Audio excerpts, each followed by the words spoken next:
Hello साथियों, हमारे YouTube channel पर आपका बहुत बहुत स्वागत है। Border road organisation BRO GREF Pune में आपके है जो बहुत सारी वैकेंसीज आपकी निकली हुई है और उससे संबंधित एक वीडियो हमने ऑलरेडी आपको प्रोवाइड करवा दिया है कि आपकी कौन कौन सी वैकेंसीज आपकी आई हुई है, कितनी पोस्टें रहने वाली हैं, क्या क्या क्वालिफिकेशन रहने वाली है, लास्ट डेट आपकी क्या रहने वाली है, प्रक्रिया किस प्रकार से आपकी रहने वाली, सारी डिटेल हमने उस वीडियो में आपको ऑलरेडी प्रोवाइड करवा दी है। और उसका ऑफलाइन एप्लीकेशन फॉर्म है वो आपने किस प्रकार से फिल करना, वो आपको इस वीडियो के माध्यम से स्टेप बाय स्टेप है जो पूरी प्रक्रिया आपको करके दिखाने वाले हैं। जैसा कि आपको यहाँ पर दिखाई देने वाला होगा, अपेंडिक्स 1 के नाम से आपका ये एप्लीकेशन फॉर्म रहने वाला है और इस वीडियो के डिस्क्रिप्शन बॉक्स में आपका इसका ऑफिशियल नोटिफिकेशन, ये एप्लीकेशन फॉर्म पूरा का पूरा प्रोवाइड करवा दिया जाएगा। और जो इससे पहले जो वीडियो बनाई थी इससे संबंधित, उसका लिंक भी आपको इस वीडियो के डिस्क्रिप्शन बॉक्स में या आई बटन में आपको है जो प्रोवाइड करवा दिया जाएगा। आपको यहाँ पर दिखाई देने वाला होगा ये एक ऑफिशियली आपका है जो एप्लीकेशन फॉर्म आपका रहने वाला हो। और यहाँ पर जो पहले वाला कॉलम है कंट्रोल नंबर, आपने इसमें आपने कुछ भी फिल नहीं करना होता, आपने सीधा सीधा आपने कहाँ चले जाना, पॉइंट नंबर 1 आपको दिखाई देने वाला होगा आपकी स्क्रीन पर, उस पॉइंट पर आपने पहुँच जाना है। All application must be submitted A4 size में आपने इसको है जो प्रिंट आउट करवा के लेके आना है। पहला नंबर पर आपको दिखाई देना नेम ऑफ द पोस्ट, जिस भी पोस्ट के लिए आप अप्लाई करने वाले हो उस पोस्ट का नाम आपने यहाँ पर है जो लिख देना है। पॉइंट नंबर 2 में आपको serial number of the post in advertisement, जो भी एडवर्टाइजमेंट है इसकी ऑफिशियल, उसमें आपको सीरियल नंबर, कितने सीरियल नंबर पर आपकी वो पोस्ट दे रखी है, जिस भी पोस्ट के लिए आप अप्लाई करने वाले उसका सीरियल नंबर आपने यहाँ पर लिख देना है। जैसे कि ड्राइवर, मैकेनिकल, ट्रांसपोर्ट के हम पोस्ट के लिए अप्लाई करने और ये सीरियल नंबर 5 पर हमें एडवर्टाइजमेंट में देखने को मिल रही है, तो हमने यहाँ पर 5 लिख दिया है। इसके बाद पॉइंट नंबर 3 में आपने कुछ नहीं करना, ये ऑटोमेटिकली आपका फिल आपको मिलेगा। पॉइंट नंबर 4 आपको दिखाई देने वाला कैटेगरी इन विच अप्लाइड, किस कैटेगरी में आप अप्लाई करने वाले हो, जर्नल में करने वाले हो, EWS, SC ST OBC EF, जिस भी पोस्ट, जिस भी कैटेगरी से संबंधित आप रहने वाले हो, जिस भी कैटेगरी में आप अप्लाई करने वाले हो उसको आपने यहाँ पर क्या कर देना है, उसको टिक मार्क इस प्रकार से लगा देना है। इसके बाद यहाँ पर एक बॉक्स आपको दिखाई देने वाला होगा, आपका अपना फोटो आपने यहाँ पर लगा देना, जिस भी कैंडिडेट का ये एप्लीकेशन फॉर्म अप्लाई कर रहे हैं उसका फोटो यहाँ पर चिपका देना और उसके सिग्नेचर आपने इस प्रकार से क्रॉस करके आपने करने हैं। आधा इस पेज पे रहने वाला, आधा इस फोटो पर रहने वाला है। Signature of candidate covering sign on the photo, इस प्रकार से आपको यहाँ पर लिखा भी हुआ है कि आपने इस प्रकार से साइन आपने यहाँ पर करने हैं। इसके बाद आपने क्या करना, पॉइंट नंबर जो आपको यहाँ पर स्क्रीन पर दिखाई देने वाला होगा, 5 नंबरों का पॉइंट आपको दिखाई देने वाला है। लेंथ ऑफ सर्विस ESM, अगर आप एक्स सर्विस मैन हैं तो आपने कितने साल है जो सर्विस की है वो आपने लिखनी है। 10 साल आपने सर्विस की है, 5 साल आपने सर्विस की है। अगर आपने कोई सर्विस नहीं की तो आपने नॉट एप्लीकेबल NA लिख देना है या फिर नो लिख देना है। इसके बाद पॉइंट नंबर 5 एक बार फिर से वेटेज के रूप में आपका आ गए, हालांकि ये 5.1 आपका हो सकता था, 5A हो सकता था। आपने अपनी परसेंटेज यानी कि जिस भी पोस्ट के लिए आप अप्लाई करने चाहते हो और उसकी मिनिमम क्वालिफिकेशन आपसे क्या मांगी गई है और उसमें कितने परसेंटेज आपके बनते हैं वो परसेंटेज आपने यहाँ पर लिख देने हैं। इसके बाद additional percentage claimed as per column number 15 आपको आगे बताऊंगा कि आपका कॉलम नंबर 15 कौन सा है और उसकी परसेंटेज किस प्रकार से बनकर आएगी। अगर नहीं आएगी तो आपने 0 यहाँ पर देना और इन दोनों को जोड़ करके आपने यहाँ पर है जो टोटल यहाँ पर लिख देना। अगर इन पॉइंट नंबर कॉलम में आपकी कोई परसेंटेज बनती है तो आपने यहाँ पर उस परसेंटेज को लिख देना, अदरवाइज यहाँ पर 0 लिख देना। और जो भी आपकी 10वीं की, 12वीं की या फिर ग्रेजुएशन की जो भी परसेंटेज आपकी रहने वाली है वो इसेंशियल क्वालिफिकेशन में आपकी मानी जाती है। यानी कि जो भी पोस्ट आप अप्लाई करने चाहते हो उसकी मिनिमम क्वालिफिकेशन इन्होंने क्या मांगी है उसी की क्वालिफिकेशन आपको ये परसेंटेज आपने यहाँ पर लिख देनी होती है। इसके बाद आ जाता है आपका है जो पॉइंट नंबर है जो आपको स्क्रीन पर दिखाई देने वाला होगा 6। पॉइंट नंबर 6 में आपका है whether belong to minority community, अगर आप अल्पसंख्यक समूह से आते हैं, मुस्लिम से, क्रिश्चियन से, सिख से, तो आपने यहाँ पर क्या है यस पर क्लिक करना है और फिर उनके बाद आपने कौन सी कम्युनिटी से आते हो उनका नाम लिख देना या फिर उस पर टिक मार्क आपने लगा देना। अगर यहाँ पर आप मिनोरिटी कम्युनिटी से नहीं आते हैं तो आपने यहाँ पर क्या है नो पर टिक मार्क अपना है जो लगा देना है। पॉइंट नंबर 7 आपको दिखाई देने वाला होगा वेदर बिलोंग टू EWS यानी कि इकोनॉमिकली वीकर सेक्शन, EWS से संबंधित हैं तो आपने यहाँ पर यस पर क्लिक मार्क कर देना, अदरवाइज आपने यहाँ पर भी नो पर क्लिक कर देना है। यस पर क्लिक करोगे तो उसका है जो EWS का सर्टिफिकेट आपने क्या है अटैच करना होगा। इसके बाद आगे का पॉइंट आपको दिखाई देने वाला होगा, जो कि आपका रहने वाला है पॉइंट नंबर 8। पॉइंट नंबर 8 में आपने name of candidate in block letter as per, यानी कि 10वीं के अनुसार कैंडिडेट का नाम या जो भी फॉर्म इस फॉर्म को अप्लाई कर रहा है उसका नाम की स्पेलिंग आपने 10वीं की स्पेलिंग के अनुसार आपने इस प्रकार से लिख देनी है। एक बॉक्स में एक ही लेटर आपने लिख देना, जैसे कि VIJAY विजय नाम हमने इस प्रकार से लिख दिया है। इसके बाद पॉइंट नंबर 9 में फादर नेम आपने लिखना है, वो भी आपने ब्लॉक लेटर में लिखना है और वो भी इसी प्रकार से आपने एक एक बॉक्स में एक लेटर आपने लिख के चलना है। इसके बाद पॉइंट नंबर 10 आपको दिखाई देने वाला name date of birth as per 10वीं की DMC के अनुसार अपनी डेट ऑफ बर्थ आपने यहाँ पर लिख देनी, जैसे कि हमने यहाँ पर लिख दी है। इसके बाद पॉइंट नंबर जो कि आपका रहने वाला है 11 और 12, वो अपने है जो काफ़ी ध्यान से है जो फिल करना है। परमानेंट होम एड्रेस, जहाँ पर भी आपका परमानेंट एड्रेस है वो परमानेंट एड्रेस आपने यहाँ पर लिख देना, जैसे कि VPO लिख दिया हमने, उसके बाद डिस्ट्रिक्ट लिख दिया, उसके बाद हमने सीधा स्टेट लिख दिया, उसके बाद हमने यहाँ पर पिन कोड लिख दिया। इसके बाद प्रेजेंट पोस्टल एड्रेस, ये कई बार क्या होता है कि कैंडिडेट रहने वाला कहीं और का होता है लेकिन अभी रह कहीं और रहा होता है, किसी जॉब के चक्कर में या फिर अपनी प्रिपरेशन के चक्कर में या स्टडी के चक्कर में, और वहीं पर है जो इसका एडमिट कार्ड मंगवाना चाहता है तो प्रेजेंट पोस्टल एड्रेस आपने यहाँ पर लिख देना होगा। अगर इसकी ये परमानेंट एड्रेस है, यहाँ पर नहीं रह रहे हैं, तो आप जहाँ पर भी जो इसका एडमिट कार्ड मंगवाना चाहते हो वो एड्रेस आपने यहाँ पर लिख देना। हमारे केस में हमारे दोनों ही एड्रेस सेम रहने वाले हैं तो हमने यहाँ पर दोनों के दोनों सेम यहाँ पर लिख दिए हैं। VPO लिख दिया, उसके बाद तहसील लिख दी, उसके बाद डिस्ट्रिक्ट, उसके बाद स्टेट और यहाँ पर पिन कोड हमने यहाँ पर लिख दिया। जितनी भी डिटेल हम इस एप्लीकेशन फॉर्म में फिल करके आपको दिखाने वाले हैं वो सारी की सारी है जो हमारी काल्पनिक है, उदाहरण के तौर पर आपको सिखाने के लिए ये सारी की सारी डिटेल हम है जो फिल करके आपको दिखा रहे हैं। ये था इसका है जो पेज नंबर 1 जो कि हमने आपको फिल करके दिखा दिया। अब आपको लेके चलते हैं इसके पेज नंबर 2 पर। पेज नंबर 2 भी आपका है जो किस प्रकार से होने वाला, पॉइंट नंबर 13 से आपका है जो पेज नंबर 2 की है जो शुरुआत हो जाती है, जो कि आप अपनी स्क्रीन पर देख पा रहे हो। यहाँ पर लिखा हुआ दिखा रहा है पेज 2 और 4। इस एप्लीकेशन फॉर्म के टोटल पेज हैं जो 4 आपके रहने वाले हैं। इसके बाद पॉइंट नंबर 4 जो है, सॉरी क्या बोलते हैं इसको, 13 है जो आपका 13, application fees detail. Application fees detail आपकी क्या रहने वाली है, यानी कि अगर इसमें है जो कौन जो कि जनरल कैटेगरी की कैंडिडेट हैं और उसमें एडवर्टाइजमेंट में हमने पहले से आपको डिटेल में पूरी बता दिया कि किसकी फ़ीस लगने वाली है, किसकी फ़ीस नहीं लगने वाली है, और जिसकी लगने वाली है उसकी फ़ीस है ऑनलाइन किस प्रकार से कटानी है वो हमने इससे पहले वाली वीडियो में हमने पूरी डिटेल आपको बता दी है। अगर आप इस वीडियो के डिस्क्रिप्शन बॉक्स में कमेंट करोगे कि आपने ऑनलाइन एप्लीकेशन फ़ीस किस प्रकार से कटानी है, उसका एक अलग से वीडियो भी हम आपको प्रोवाइड करवा देंगे। हम जिस भी पोस्ट के लिए जिस भी कैटेगरी से संबंधित हैं उसमें हमारी फीस में क्या दे रखी है, छूट दे रखी है, तो हमने यहाँ पर क्या है डैश लगा दिया। हमने कोई भी फीस यहाँ पर लगाने की कोई भी जरूरत नहीं है। यहाँ पर देख सकती है proof of online transaction to be attached with the application form, यानी कि जो ऑनलाइन एप्लीकेशन फीस कटाओगे उसका प्रूफ आपने यहाँ पर क्या है लगा देना होगा। इसके बाद पॉइंट नंबर 14 आपको दिखाई देने वाला होगा, if a candidate belong to more than 1 category mentioned in para number 4 above, he may indicate his dual triple category separately in the following box using the their abbreviation।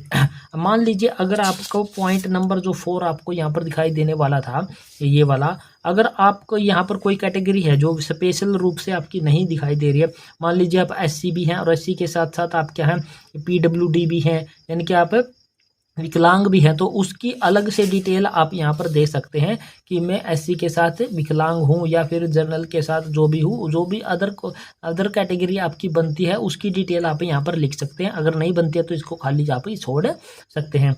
इसके बाद हम आपको लेके चलते हैं पॉइंट नंबर जो कि 15, जो कि हमने पहले पेज पर बताया था कि आपने 15 नंबर पर कि जो 15 नंबर वाला कॉलम है उसकी वेटेज आपकी किस प्रकार से बनती है। अगर आप एक्स सर्विस मैन है तो यहाँ पर यस पर क्लिक कर देना, अदरवाइज नो पर क्लिक कर देना है। अगर आप यहाँ पर सर्विंग और रिटायर्ड ग्रीफ यानी कि BRO ग्रीफ के आप एम्प्लॉई हैं या फिर उसके सन हैं, तो आपने अगर आप मतलब कि कोई भी आपका कैंडिडेट परिवार का या आप खुद यहाँ पर BRO ग्रीफ में पहले से नौकरी करते हैं तो आपने यस पर क्लिक कर देना, अदरवाइज नो पर क्लिक कर देना। यानी कि जितने भी ये कॉलम दे रखे हैं A से लेके H तक, अगर उनमें कोई भी कैटेगरी आपकी बनती है, कोई भी सर्टिफिकेट वगैरह आपके पास है तो आपने यस पर क्लिक कर देना। अदरवाइज आपने क्या करना है, यहाँ पर नो पर ही आपने क्या है क्लिक कर देना होगा। और यहाँ पर नोट आपको क्लियरली दिखाई देने वाला होगा, if yes above for above column 15H आपका are you a sports person, write one for state level. अगर आप स्पोर्ट्स पर्सन है और स्टेट लेवल पर पहुंचे हैं तो आपने 1 लिखना है। अगर आपने डिस्ट्रिक्ट लेवल तक खेले हैं तो आपने 2 लिखना है। और आप यूनिवर्सिटी लेवल पर तक खेले हैं तो आपने यहाँ पर 3 लिखना होगा। और ये जो एनसीसी सी, एनसीसी बी, या फिर आप सीपीएल, या फिर आप जो है आर्मी से या फिर इनसे किसी से भी आप संबंधित हैं तो इनकी आपको क्या क्या परसेंटेज मिलने वाली है, इसका ऑफिशियल नोटिफिकेशन डिस्क्रिप्शन बॉक्स में आपको प्रोवाइड करवा रखा है। वहाँ से आपको देखने को मिलेगा कि आपको कितने कितने नंबर आपको मिलते हैं। मान लीजिए आपके पास क्या है, डू यू एनसीसी का बी सर्टिफिकेट आपके पास है तो यहाँ पर आप क्या करोगे, यस करोगे।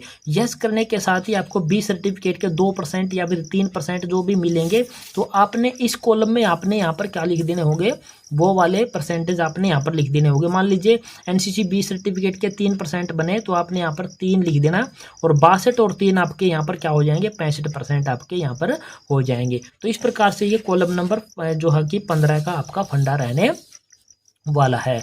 इसके बाद अब आपको लेके चलते हैं आपको सीधा सीधा पॉइंट नंबर 16 पे, जो कि आपको स्क्रीन पर दिखाई देने वाला होगा यहाँ पर क्लियरली। यहाँ पर इसेंशियल क्वालिफिकेशन यानी कि कम से कम आपकी क्वालिफिकेशन जो भी पोस्ट से संबंधित है वो आपने यहाँ पर है क्या, तो उसकी जानकारी देनी है। विद मेट्रिकुलेशन एग्जाम ऑनवर्ड, यानी कि आपने 10वीं से शुरू करना और 10वीं के बाद 12वीं है, ग्रेजुएशन है, जो भी डिटेल है वो आपने इस प्रकार से फिल करके आते रहना है। और वो सारी डिटेल हमने यहाँ पर फिल कर दी। जिस पोस्ट के लिए हम अप्लाई करने वाले हैं उसके लिए सिर्फ और सिर्फ 10वीं मांगी गई है। 10वीं के साथ साथ लाइट और हैवी ड्राइविंग के लाइसेंस वगैरह मांगे गए हैं। उनकी डिटेल हम यहाँ पर क्या है आपको प्रोवाइड करवाएंगे। 10वीं हमने पास की है, कौन से ईयर में पास किया वो पास का ईयर, यहाँ पर कौन से बोर्ड से पास किया वो बोर्ड का नाम। इसके बाद subject and marks obtain, subject marks Hindi, English, math, social science और उनके कितने कितने नंबर आए हैं वो नंबर हमने यहाँ पर लिख दिए। और कितने में से नंबर आए, 100 में से नंबर आए हैं, कितने कितने नंबर आए थे वही आपकी यहाँ पर परसेंटेज बन जाएगी।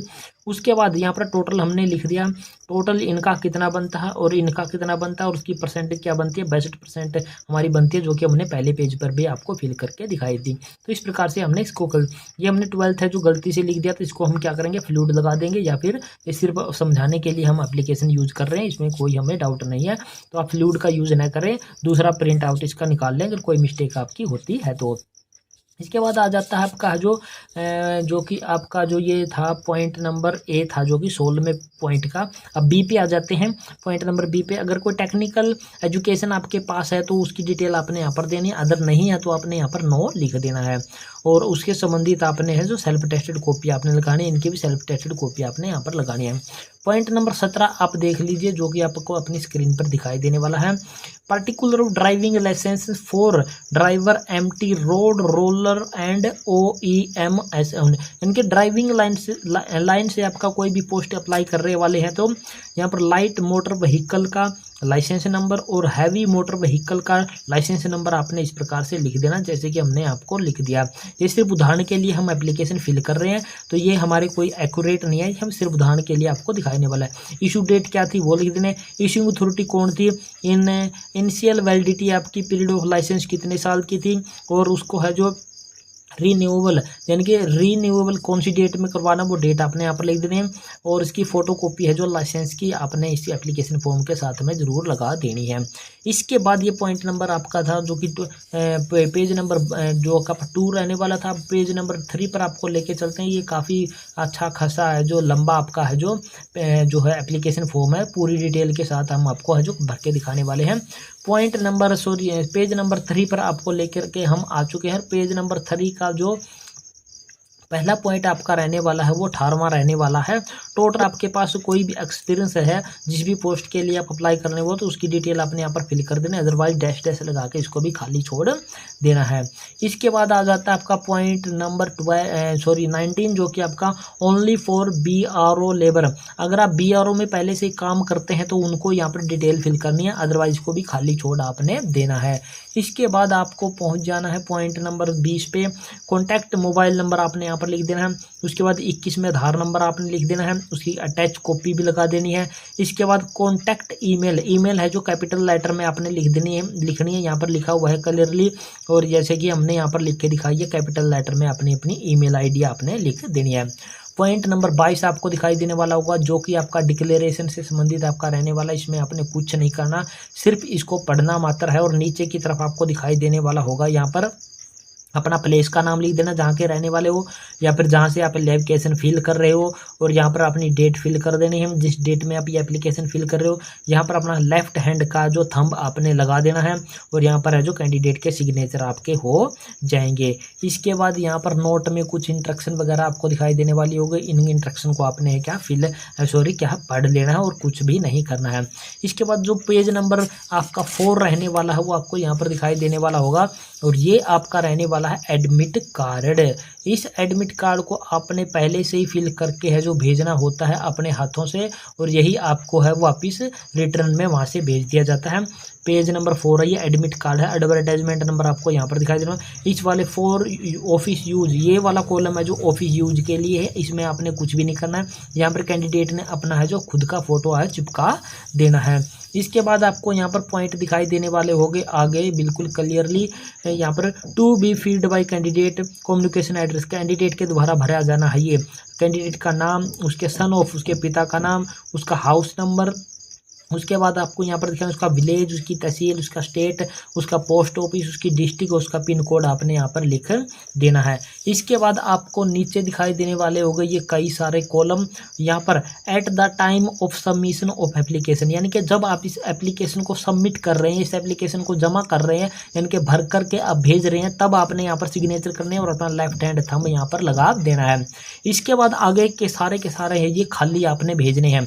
ये कब आपके लगेंगे, ये आपको लिखा हुआ है at the time of written test, जब आप रिटन टेस्ट देने जाओगे तो इस एडमिट कार्ड पर आपके यहाँ पर सिग्नेचर होंगे, या आपका लेफ्ट हैंड थंब आपका लगेगा।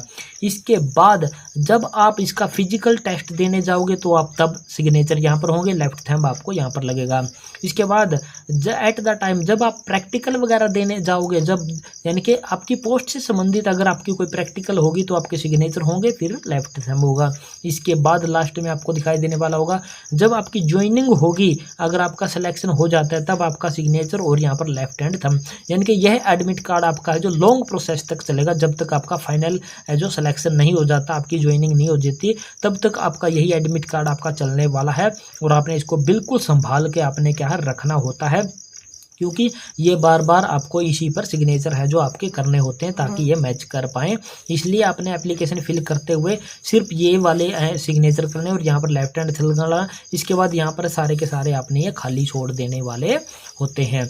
इसके बाद ये पूरा का पूरा एप्लीकेशन फॉर्म आपका फिल हो जाता है। फिल करने के बाद इसमें आपने अपनी ID प्रूफ, आधार कार्ड, आपके जो डॉक्यूमेंट जितने भी हैं वो सारे सेल्फ टेस्टेड कॉपी आपने इसके साथ लगा देने हैं, और जो आपने फ़ीस कटवाई है उसका प्रिंट आउट आपने इसके साथ लगा देना है अगर आपकी फ़ीस कटी हो तो। अदरवाइज़ आपने इसमें एप्लीकेशन का वो फ़ीस का कोई भी फॉर्मेट आपने नहीं लगाना है। इसके बाद आपको लेके चलते हैं कि जो भी लिफाफा आपने तैयार करना है, यानी कि जिस भी लिफाफे में आपका ये एप्लीकेशन फॉर्म आप भर के भेजोगे वो आपने किस प्रकार से फिल करना वो उसकी जानकारी भी आपको यहाँ पर प्रोवाइड करवा देते हैं। यहाँ पर आपने क्या लिखना है, application for the post of, जिस भी पोस्ट के लिए आप अप्लाई करने वाले उस पोस्ट का नाम आपने यहाँ पर लिख देना। उसके बाद अपनी कैटेगरी आपने यहाँ पर लिख देनी है। इसके बाद बोला है कि इन्होंने अपनी परसेंटेज भी आपने यहाँ पर लिख देनी है कि जितनी भी परसेंटेज आपकी बनती है एसेंशियल क्वालिफिकेशन की वो परसेंटेज आपने यहाँ पर लिख देनी है, इस प्रकार से लिख देनी है।